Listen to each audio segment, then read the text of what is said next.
Hi, this is Kate from Beehive Studio. A lot of people have been interested in our Doodle Bots that we made with our kindergarten and grade 1 art club last week, and I said I'd post a tutorial, so here we go.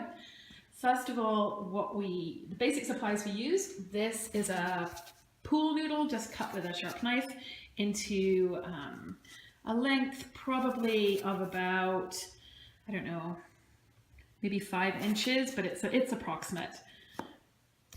We used this tacky glue to attach all of our parts and pieces, but really any strong glue will work well. Hot glue doesn't work well because it melts the foam that the noodles are made of.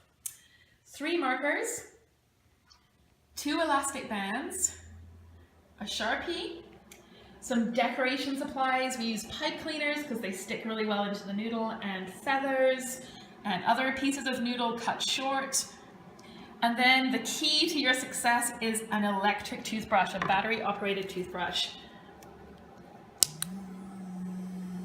Something that vibrates as much as possible. We got the cheapest kind that you can, and I hear in the States that you can get them from the dollar store. In Canada, I couldn't find them anywhere at the dollar store, so I grabbed them at a supermarket.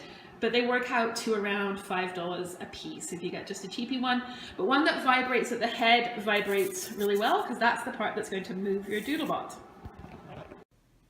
So the first step of making our Doodlebot is to take your pool noodle, your 5-inch pool noodle, and to wrap around your 2 elastic bands. They're going to hold on your legs. So we put the basic components on first and we do the decorating second.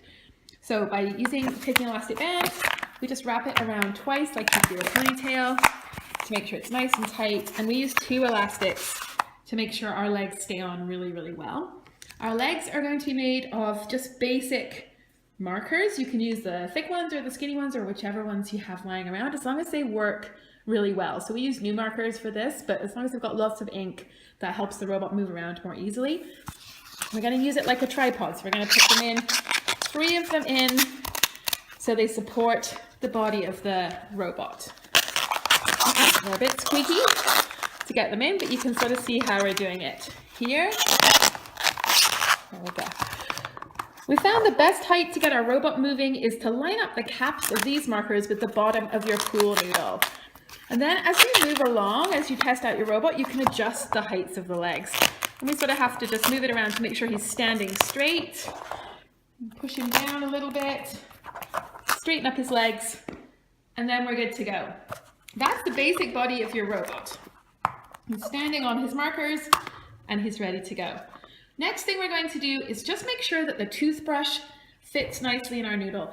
The vibrating head needs to be pointing downwards towards the bottom. So when we put it in, you can see that it fits nicely there, and the top part will poke out. That makes it really easy for little hands to turn it on and off. Next, we need to cover up the base of our noodle so the toothbrush doesn't fall out. And to do that, I just use a square of duct tape.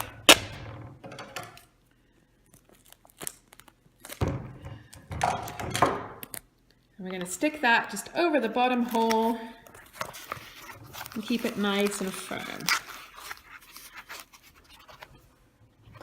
Now you can insert your toothbrush in the top and it won't fall out.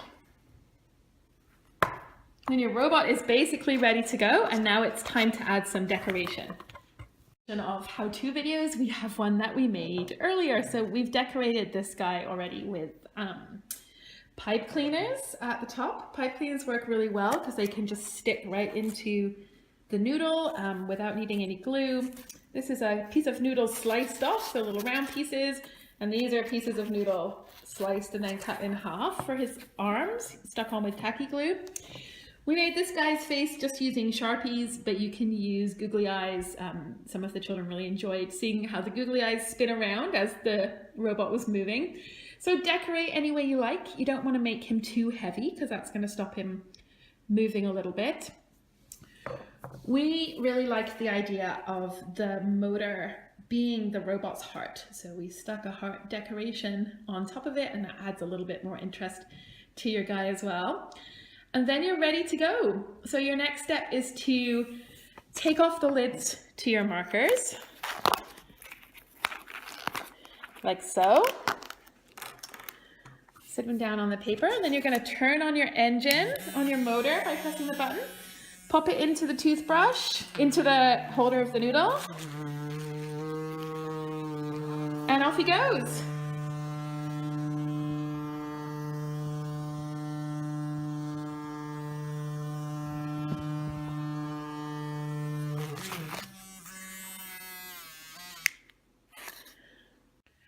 We had a lot of fun extending this activity by changing the length of the pen and even just turning the toothbrush in different directions inside of the robot makes the actions and the patterns they make a little bit different. So you can try doing that. In the meantime, thanks so much for watching the video, and have fun creating your own little doodle bots.